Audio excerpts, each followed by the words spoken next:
So we'll start. So this initiative, Impact Invest, as you understood, by the time Manon put the slide live, the president of ANIMA mentioned it.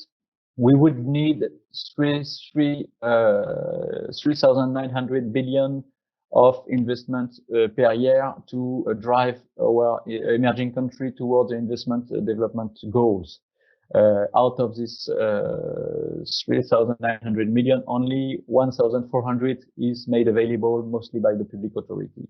So there is a need to have the private sector investing towards sustainable development at a large and at a massive level. Donc, on doit mobiliser le secteur privé pour investir dans les objectifs du développement durable.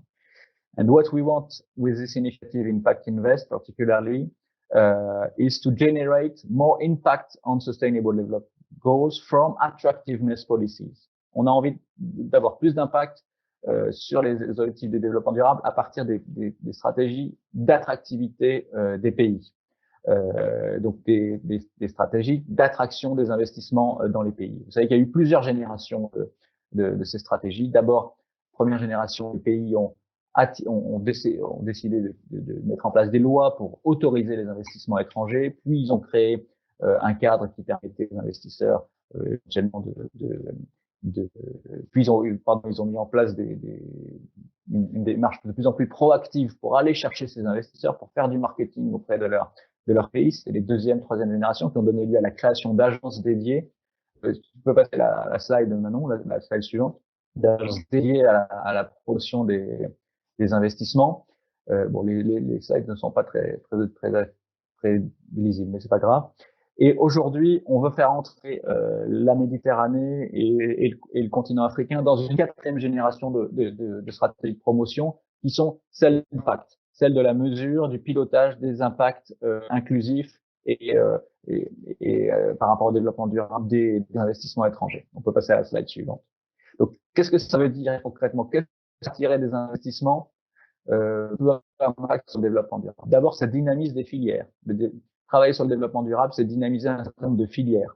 L'alimentation, la santé, l'éducation, l'eau, l'énergie, la gestion des déchets, les développements urbains. Tout ça, ce sont des secteurs qui impactent le développement durable et sur lesquels les opérateurs privés, à côté des opérateurs publics, peuvent avoir un rôle. So, what does it mean to attract investment and contributing to sustainable development goals? It means dynamic value chain or sectors like food, health, education, water, energy,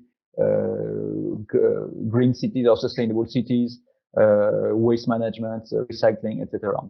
Et puis c'est aussi un moyen d'adresser avec des investissements des sujets transversaux qui sont des sujets de développement durable comme la pauvreté, bien sûr, l'égalité homme-femme, les conditions de travail, l'innovation, la responsabilité, la préservation de la biodiversité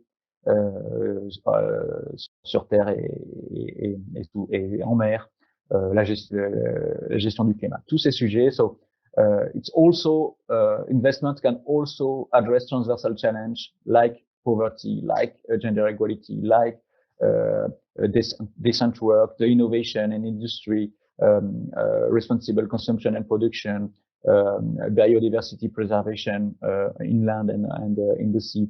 So all these topics can be dealt by investment projects. So investment can have a great impact on sustainable development goals. On passe à la slide suivante maintenant.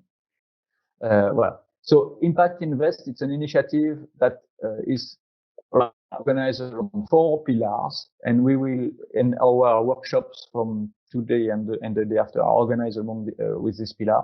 First is to generate projects that are positive, that are contributing to the sustainable development goals. And this is the topic of tomorrow. Second is how we connect this project to investors and enterprises. And what are the conditions for a good connection and ownership of investors and companies. Third is how we develop capacity of investment promotion actors to promote investment towards sustainable development goals and to facilitate the installation of this investment. And finally, there is a fourth pillar, which is how we strengthen the coordination for the international coordination for promoting this investment. Indeed, sustainable development has no border. And you know that investors, they put countries in competition. So we need to work at the maximum larger scale to deal with sustainable development. Donc, l'initiative Impact Invest, elle tourne autour de 4 piliers. Le premier, c'est comment on va générer des projets d'investissement qui sont utiles pour les territoires, comment on va les faire émerger, ces projets. Le deuxième sujet, c'est comment on va connecter ces projets aux investisseurs et aux entreprises. Le troisième, c'est comment on va renforcer les capacités des pays, des agences de promotion, des acteurs de la promotion de l'investissement en général, pour qu'ils facilitent ces investissements et pour qu'ils aient des stratégies pro-développement durable.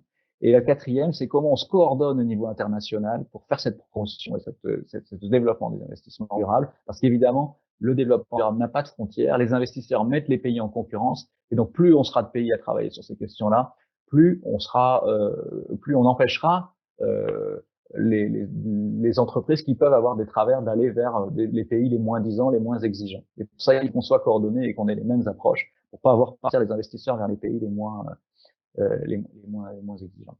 Voilà. Je termine. Qui sont les promoteurs de cette initiative? Je l'ai dit, c'est le RIAFPI Business France, avec qui ont monté cette initiative.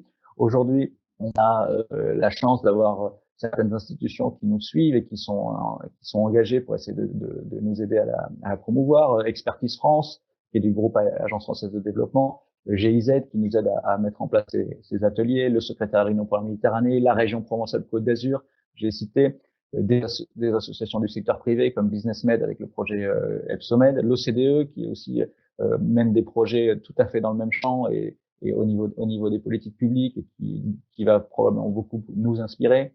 Et on espère qu'on va avoir une bonne collaboration aussi par la suite. La Commission européenne, bien entendu, parce qu'on capitalise avec cet Impact Invest sur plusieurs initiatives qui ont été financées ou émergées grâce à la Commission européenne. L'initiative EDILE qu'Emmanuel Noutary a mentionné, qui a permis de développer des outils de notation d'impact des investissements il y a quelques années, qu'on avait mené. L'initiative Invest qui traitait de la promotion d'investissement et du développement des réseaux de secteur privé, tout comme l'initiative EBSOMED aujourd'hui qui en a pris la suite.